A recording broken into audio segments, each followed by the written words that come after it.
رسول اللہ صلی اللہ علیہ وسلم نے فرمایا ان اللہ لا یستحیی من الحق، اللہ تعالیٰ حق بات کو بیان کرنے سے حیا نہیں کرتے۔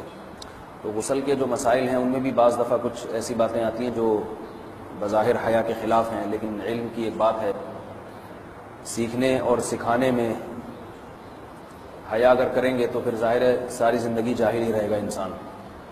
اور غسل کے مسائل سیکھنا اس لیے ضروری ہے کہ غسل جب فرض ہوتا ہے تو جب تک مکمل غسل نہ ہو آپ کی نماز ادا نہیں ہوتی۔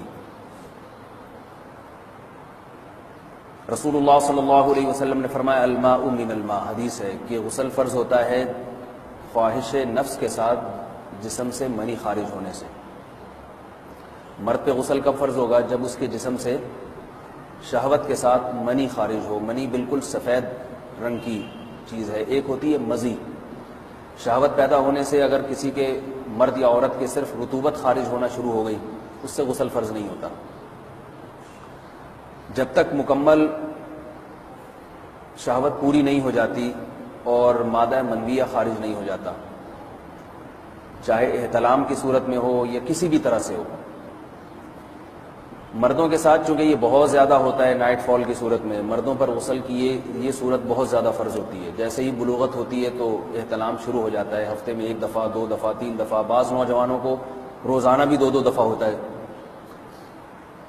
جبکہ خواتین میں یہ والے غسل کی صورت بہت ہی کم ہوتی ہے کہ ان کو نائٹ فال ہو یا اس طرح سے غسل فرض ہو۔ ہزاروں میں کسی ایک عورت کے ساتھ ایسا ہوتا ہے۔ ایک صورت تو یہ ہے غسل فرض ہونے کی۔ دوسری صورت کیا ہے کہ جب انسان اپنی زوجہ کے ساتھ ملاپ کرے اور انٹرکورس ہو جائے، چاہے اس صورت میں ڈسچارج دونوں میں سے کوئی ہو یا نہ ہو، لیکن دونوں پہ غسل فرض ہو جائے گا، مرد پہ بھی اور عورت پہ بھی۔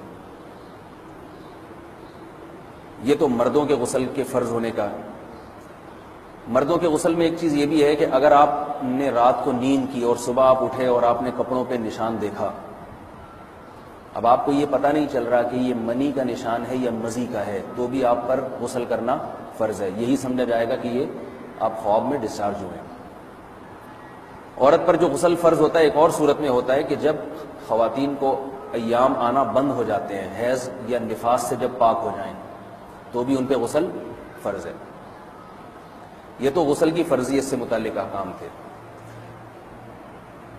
کچھ چیزیں ایسی ہیں جن میں غسل سنت ہے، فرض نہیں ہے۔ جمعہ کے دن غسل کرنا رسول اللہ صلی اللہ علیہ وسلم نے بہت زیادہ تاکید کی ہے۔ جو مسلمان ہفتے میں 1 دفعہ بھی نہیں نہاتا، وہ کتنا ہی نیٹ کلین ہو، مگر شریعت کی نظر میں وہ قابل ملامت ہے، اسے تانے دینے چاہیے کہ شرم نہیں آتی، ہو مسلمان مگر رہتے ہو بھنگیوں اور چماروں کی طرح۔ ملامت تو اسی کو کہتے ہیں۔ اس کی دلیل رسول اللہ صلی اللہ علیہ وسلم نے فرمایا، صحیح حدیث ہے، حق علی کل مسلم ان یغتسل کل اسبوع مرۃ، کہ ہر مسلمان پر لازم ہے کہ وہ ہفتے میں کم از کم 1 مرتبہ غسل کرے۔ ہر مسلمان پر لازم ہے، چاہے اس پہ غسل فرض نہ بھی ہو۔ اور کس دن بہتر ہے؟ جمعہ کے دن۔ نبی صلی اللہ علیہ وسلم نے حکم دیا ہے کہ جمعے کے دن غسل کیا جائے۔ امام احمد ابن حنبل کا مذہب یہ ہے کہ جمعے کے دن غسل کرنا واجب ہے، صرف سنت نہیں ہے بلکہ واجب ہے، لیکن جمہور کا مذہب یہ ہے کہ سنت عمل ہے۔ غیر مسلم جب اسلام قبول کرتا ہے تو اس وقت بھی اس کے لیے غسل کرنا سنت ہے۔ جب ہم مردے کو نہلاتے ہیں تو جو مردے کو نہلائے اس کے لیے بھی خود غسل کرنا افضل ہے، سنت عمل ہے۔ عید کے دن غسل کرنا سنت عمل ہے۔ تو یہ وہ تمام مواقع ہیں جن میں غسل کرنا رسول اللہ صلی اللہ علیہ وسلم کی سنت ہے۔ غسل میں 3 چیزیں فرض ہیں: منہ بھر کے قلی کرنا، ناک میں پانی ڈالنا کہ ناک کی جو نرم جگہ ہے یہ اچھی طرح تر ہو جائے، اور پورے جسم پہ 1 مرتبہ پانی بہا دینا کہ جسم میں بال کے برابر جگہ بھی خشک نہ رہے۔ یہ تو ہے فرض، یعنی یہ کام کسی نے کسی بھی طرح سے کر لیا تو غسل ادا ہو جائے گا، چاہے اس کی نیت غسل کی تھی یا نہیں تھی۔ کوئی آدمی چلتا ہوا جا رہا ہے، پھسل کے تالاب میں گر گیا، پورے غوطے کھا کے باہر نکلا، قلی کر لے اور ناک میں پانی ڈال لے تو غسل اس کا ادا ہو جائے گا۔ البتہ چونکہ نیت نہیں تھی لہذا غسل کا ثواب نہیں ملے گا، ثواب نیت کے بغیر نہیں ملتا انسان کو۔ دلائل اس کے الگ موضوع ہے کہ اس کی دلیل کیا ہے کہ بغیر نیت کے بھی غسل ہو جاتا ہے، لیکن میں نے بتایا دلائل کا سیشن نہیں ہے، اس میں پھر بات لمبی ہو جائے گی. تو یہ تو ہے فرض، پورے جسم پہ پانی بہانا کلی اور ناک میں پانی. سنت طریقہ کیا ہے؟ رسول اللہ صلی اللہ علیہ وسلم غسل کیسے کرتے تھے؟ سنت طریقہ جس پہ جو اختیار کرنا چاہیے وہ طریقہ یہ ہے کہ جب آپ غسل کے لیے بیٹھیں تو سب سے پہلے وہ جگہ دھوئیں جہاں نجاست اور ناپاکی لگی ہوئی ہے. نائٹ فال ہوا، کسی کو احتلام ہوا، تو جہاں جہاں گندگی لگی ہے پہلے اس جگہ کو دھوئیں. استنجا کریں، شرمگاہ کو دھوئیں اچھی طرح. سمجھ رہے ہیں بات کو؟ اس کے بعد ہاتھ دھوئیں اور مکمل وضو کریں جیسے ہم عام حالات میں وضو کرتے ہیں. مکمل وضو کرنے کے بعد دائیں کندھے پہ پانی ڈالا، لیفٹ سائڈ پہ پانی ڈالا. پہلے زمانے میں تو چلو سے غسل ہوتا تھا، ہاتھ دھو لیے تو اب چلو سے پانی لے کے یہاں ڈالا جا رہا ہے، چلو سے پانی لے کے یہاں ڈالا جا رہا ہے، پورے جسم پہ ملا جا رہا ہے، اور چلو سے پانی لے کے 3 دفعہ سر پہ ڈالا جا رہا ہے. تو آج کل چلو ولو تو ہے نہیں، شاور کے نیچے جا کے کھڑے ہو جاتے ہیں.